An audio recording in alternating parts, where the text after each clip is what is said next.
How does body language contribute to active listening? I guess it plays quite a big part. So we are being a little bit recorded today on video, but imagine I say to you, how are you?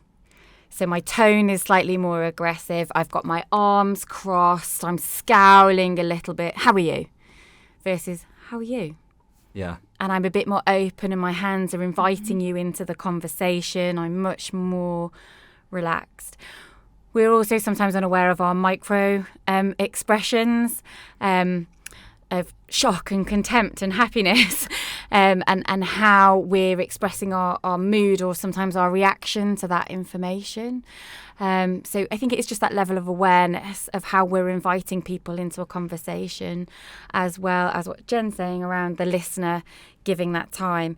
There was a stat that said that listeners get distracted 75% of the time. So actually that's probably why we only take away 25%. I think I'm probably more than 95%. But I think as well, we've all been in conversations where someone says, you've got my full attention, but you can just see their eyes straying to the bottom corner of the screen or looking at their watch discreetly. There's all these things going on. So actually giving someone that time. And sometimes it's also about, if you're having a more challenging conversation, it may be easier to go for a walk because you're not, you're having you've not got the distraction, you're stood next to each other, so you're not needing to worry about eye contact.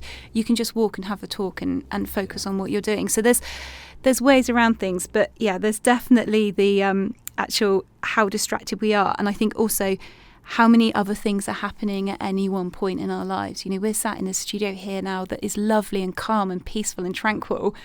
But if you were phoning me at my desk, I'd have my email, I'd have my phone, there'd be people outside. Even if with great intentions you had 100% of my attention initially, something would happen.